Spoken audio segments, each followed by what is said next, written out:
মুখ্যমন্ত্রী মমতা বন্দ্যোপাধ্যায় যদি চলে ডালে ডালে, নির্বাচন কমিশন চলে পাতায় পাতায়। কেন বলছি বলুন তো? এসআর অলরেডি শুরু হয়ে গেছে। 26 মুখ্যমন্ত্রী মমতা বন্দ্যোপাধ্যায় ক্ষমতায় আসবেই না। আর আপনারা শুনছেন শুধু এসআর এ। আজকে মুখ্যমন্ত্রী মমতা বন্দ্যোপাধ্যায়, অভিষেক ব্যানার্জি বড় বড় কথা বলছে, 1 লক্ষ মানুষ নিয়ে ঘেরাও করবে। সুযোগটা পেলে তো করবি, কিছুই পাবে না এরা। আর আজকে কার্যত যেখানে প্রেস কনফারেন্স করা হয়েছিল, সেখানে জ্ঞানেশ কুমার স্পষ্টভাবে বলা হয়েছিল যে বাংলা নিয়ে বলুন তো, বাংলায় কিন্তু প্রচুর পরিমাণে সমস্যা সৃষ্টি হচ্ছে।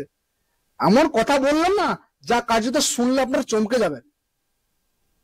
আর এই মুখ্যমন্ত্রী মমতা বন্দ্যোপাধ্যায় কিন্তু কার বলুন তো? বিজেপির সঙ্গে একসময় বিজেপির রেলমন্ত্রী ছিলেন, ভারতীয় জনতা পার্টির।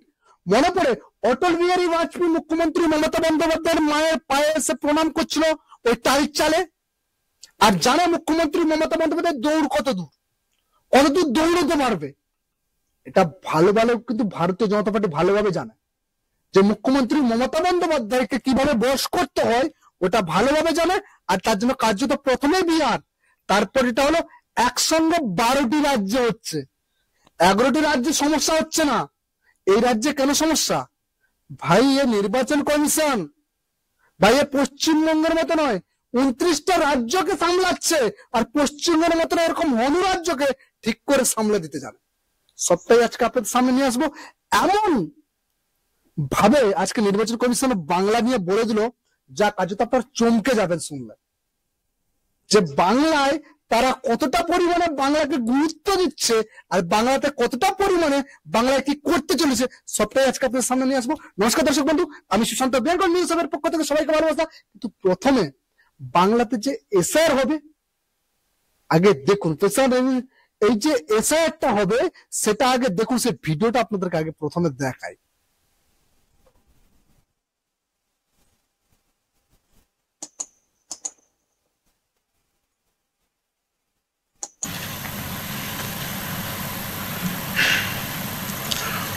एसआईआर के समय ईआरओज और एईआरओज मिलकर सबसे पहला जो काम करेंगे वो इन्यूमरेशन फॉर्म्स को प्रिंट करेंगे। जिन राज्यों में एसआईआर हो रहा है या अभी होने वाला है, उनकी मतदाता सूची आज रात को 12 बजे फ्रीज कर दी जाएगी और उन हर मतदाता को जिसका नाम उस सूची में है उसको एक यूनिक इन्यूमरेशन फॉर्म प्रिंट करके बीएलओ उसके घर देने जाएंगे।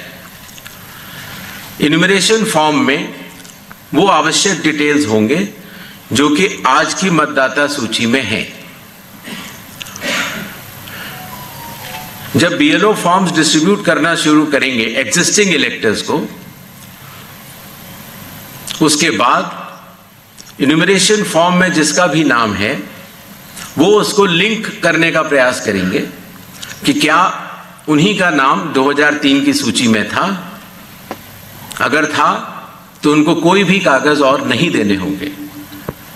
इसी तरीके से अगर उनका नाम स्वयं नहीं था और उनके पिताजी या माताजी का नाम था तो भी उनको कोई और कागज नहीं देने होंगे। तो ये लिंकिंग और मैचिंग, बिहार जब हमने एसआईआर किया था तो सिर्फ बिहार की अवेलेबल थी और आज पूरे देश की 2002 से 4 में हुए एसआईआर की मतदाता सूची जो लिंक दिया गया है voters.eci.gov.in पर कोई भी देख सकता है और इस मैचिंग को स्वयं भी कर सकता है। बीएलओज बूथ लेवल ऑफिसर्स एसआईआर की प्रमुख कड़ी होते हैं। जब वो घर जाते हैं तो कई बार ऐसा भी हो सकता है कि किसी और व्यक्ति की उम्र उस घर में 18 साल के ऊपर की हो गई हो, तो हाथ की हाथ उसी समय वो उनका फॉर्म 6 भी भरवा लेंगे और डिक्लेरेशन भी ले लेंगे और उसकी मैचिंग और लिंकिंग भी पुराने एसआईआर से कर लेंगे। कई बार हमारे मतदाता अगर पढ़ने या लिखने में उनको दिक्कत है तो बूथ लेवल ऑफिसर उनको इन्यूमरेशन फॉर्म भरने में मदद भी करेगा और मदद करने के बाद इस तरह के सारे इन्यूमरेशन फॉर्म्स मैचिंग और लिंकिंग करने के बाद वो ईआरओ और एईआरओ को जमा करेगा। कई बार एक बार जब बूथ लेवल ऑफिसर घर जाता है तो या तो कुछ मतदाता अवेलेबल नहीं होते या कहीं गए होते हैं, और या उनको मैचिंग या लिंकिंग करने में कोई समय लग रहा हो, तो ऐसे केस में बूथ लेवल ऑफिसर्स दूसरी बार भी जाएंगे और तीसरी बार भी जाएंगे। 3 बार हर बीएलओ हर घर जाएगा। जो प्रवासी लोगों की समस्या को हटाने के लिए, जो राज्य से कुछ समय के लिए बाहर गए हुए हैं लेकिन वहीं के सामान्यतः रहने वाले हैं, वो ऑनलाइन भी भर सकते हैं। और खास तौर से कई बार अर्बन वोटर्स को, क्योंकि उनके दिन के समय ही ऑफिस आवर्स रहते हैं, तो वो भी ऑनलाइन भर सकते हैं। बूथ लेवल ऑफिसर का यह भी कार्य होगा कि जब वो इन्यूमरेशन फॉर्म देता है तो इन्यूमरेशन फॉर्म दस्तखत करके मतदाता को वापस भी करना होता है। तो अगर मतदाता की मृत्यु हो चुकी हो, या वो स्थायी रूप से प्रवास कर चुका हो, या वो एक से जगह ज्यादा रजिस्टर हो गया हो, तो वो उस जगह दस्तखत नहीं कर पाएगा। और ऐसे लोगों की शिनाख्त करना भी बीएलओ की जिम्मेदारी है। एक बात मैं फिर कहना चाहता हूं कि जो मतगणना, वो इन्यूमरेशन फॉर्म की जो फेज होगी, उसमें किसी भी व्यक्ति से किसी और कागज की आवश्यकता नहीं होगी। बस उन्हें अपनी मैचिंग या लिंकिंग दिखानी होगी कि 2003 में किसके साथ है। नेक्स्ट, सारे फॉर्म्स मिलने के बाद ईआरओ और एईआरओ ड्राफ्ट सूची प्रकाशित करेंगे। ड्राफ्ट सूची में उन्हीं मतदाताओं का नाम होगा जिनके इन्यूमरेशन फॉर्म्स वापस मिल गए हैं। जिन मतदाताओं की मैचिंग या लिंकिंग नहीं हो पा रही है, 2003 में कहां थे, 2003 में आपके माता पिता भी नहीं थे या कोई भी नहीं था, ऐसे लोगों को भले ही उनका इन्यूमरेशन फॉर्म मिल गया हो, लेकिन नोटिस जारी करेगा ईआरओ और एईआरओ, और नोटिस जारी करने के बाद फिर वो उनकी एलिजिबिलिटी डिसाइड करेगा, इंक्लूड करने के लिए या एक्सक्लूड करने के लिए, बेस्ड ऑन इंडिकेटिव डॉक्यूमेंट्स, जो मैं आगे बताऊंगा। ईआरओस और एईआरओ की यह जिम्मेदारी होगी कि कोई भी योग्य मतदाता छूटे ना, और कोई भी अयोग्य मतदाता सूची में अंदर ना आ पाए। ईआरओ के फैसले के खिलाफ कानूनी तौर पर जिला मजिस्ट्रेट के पास एक अपील होती है, जो मैंने आपको बताया।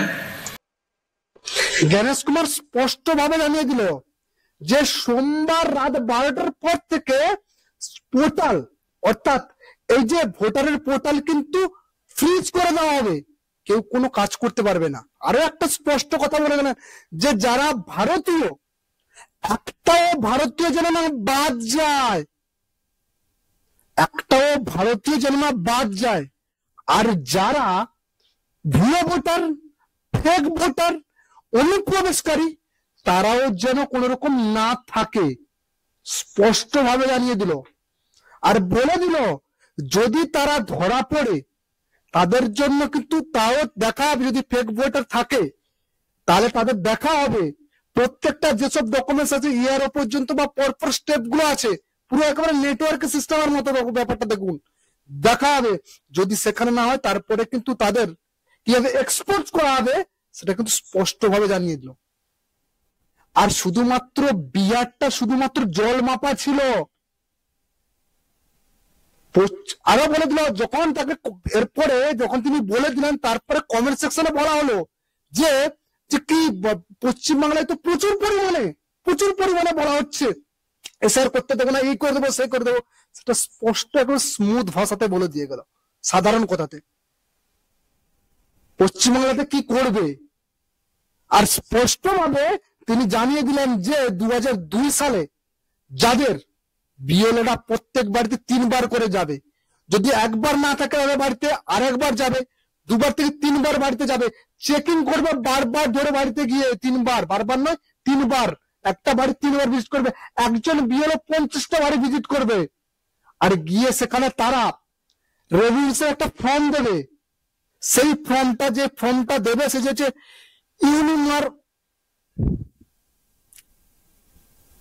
ইউনিভার্সাল যে ফর্মটা দেবে, ইউনিভার্সাল যে ফর্মটা দেবে সেই ফর্মটাকে পূরণ করতে হবে। এবং সেটা কিন্তু একজনের একটাই ফর্ম হবে, দুটো ফর্ম পাবেন না।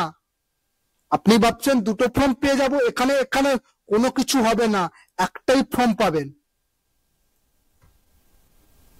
এনুমারেশন ফর্ম একটাই পাবেন। আর স্পষ্টভাবে তিনি জানিয়ে দিলেন যে কোন রকম করে কেউ যেন বাদ না যায়। আরো একটা গল্প কি বলুন তো, মুখ্যমন্ত্রী মমতা বন্দ্যোপাধ্যায় বারবার বলেন না যে এসআইআর করতে দেবে না, সে করতে দেবে না। মুখ্যমন্ত্রী মমতা বন্দ্যোপাধ্যায় অনেক কিছু বন্ধ করতে পারেন না। তাদের প্রথমে বলে দিয়েছি যে আপনাদের মনে হয় নোট বলতে বন্ধ হয়ে গেছিল, ভ্যাকসিন বন্ধ হয়ে গেছিল, কোনো কিছু বন্ধ হয়নি, সবকিছু চলছে আর সবকিছুই চলবে, কোনো কিছু বন্ধ হবে না, আর সেটা ভালোভাবে জানে। আর এখানে যে বলছে দেখুন, যে ডেটটা ফিক্সড করা হয়েছে, প্রত্যেকটা বিএলও তো বাড়ি বাড়ি যাবে আর প্রত্যেকটা যাচাই করবে, প্রত্যেকটা জিনিস ম্যাপিং করে প্রত্যেকটার বাড়িতে যাচাই করবে, সঠিক খবর নেবে। যাদের 2002 সাল থেকে আজ পর্যন্ত আছে তাদের নিজেদের ডকুমেন্টস গুলো নিয়ে ভেরিফাই করতে পারে, যাতে আরো স্পষ্টভাবে ছবিগুলো আসে। সেই জন্য ফর্মটা পূরণ করে নতুন করে সবার কিন্তু ভোটার পরিচয়পত্র আসবে, যেটা কিন্তু স্পষ্ট সুন্দরভাবে ওই এগুলো ছবি আর আসবে না, সুন্দর করে আসবে।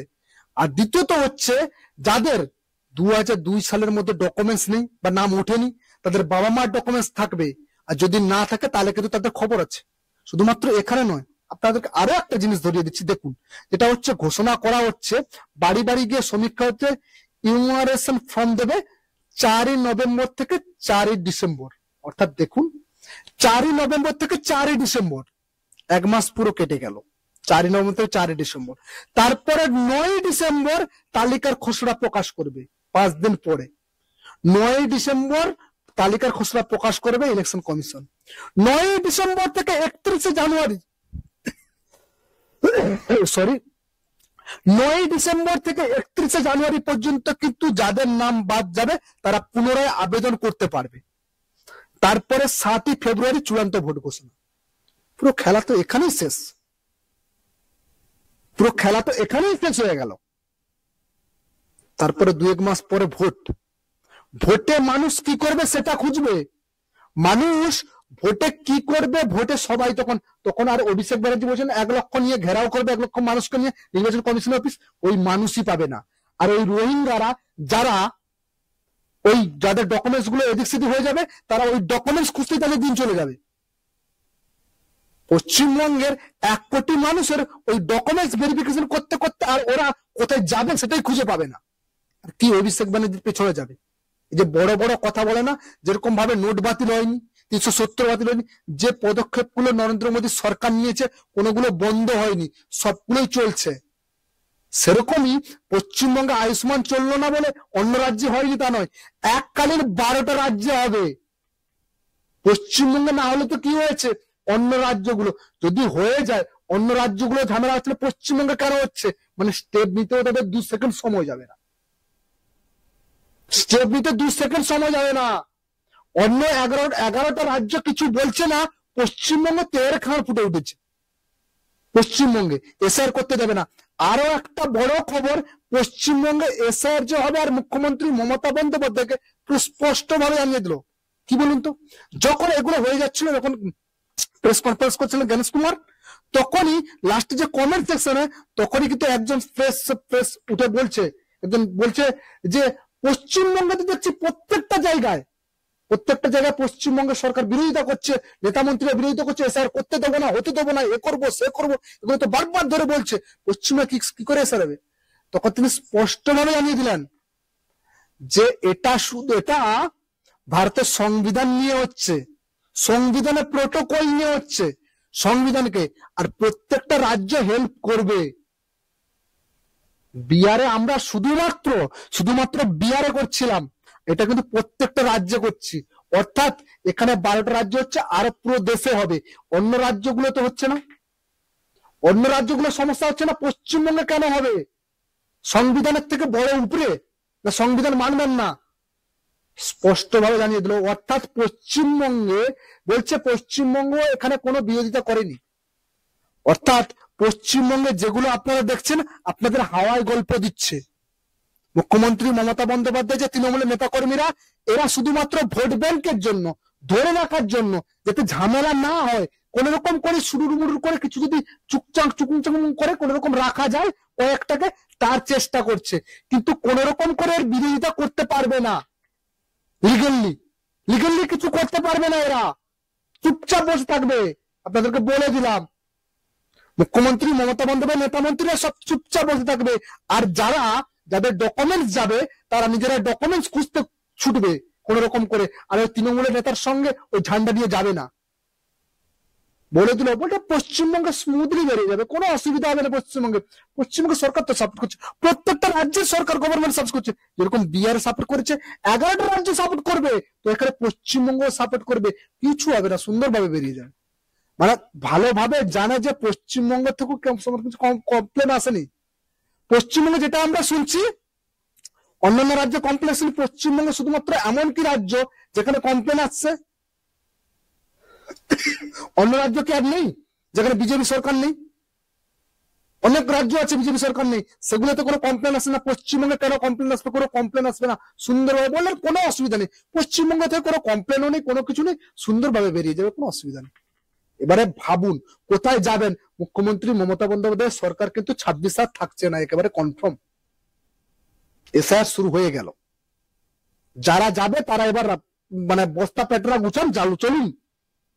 এই সরকার কোন রকম টাকাতে পারবে না। আজকে গণেশ কুমারের প্রত্যেকটা খবর আমি ভালোভাবে শুনে বললাম যে সরকার আপনাদেরকে টাকাতে পারবে না, স্পষ্টভাবে কোন রকম করে রাখতে পারবে না।